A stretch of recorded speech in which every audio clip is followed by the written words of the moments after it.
Nike's latest entry into the slim-soled sneaker market, the Astra Ultra, signals a clear move to challenge long-established models like PUMA's Speedcat and offerings from Adidas. While the silhouette has already dropped in select European markets, more colorways are set to arrive for fall 2025 and beyond.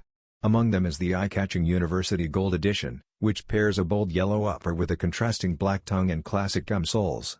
The streamlined, molded construction may limit intricate color blocking, but this version draws immediate attention for its Bruce Lee resemblance, a nod to the iconic black and yellow motif beloved in the genre.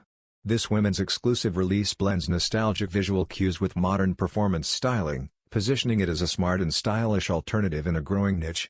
Priced at $115, the Nike Astra Ultra University Gold has yet to receive a confirmed US release date, but women's sizing will be available once it lands.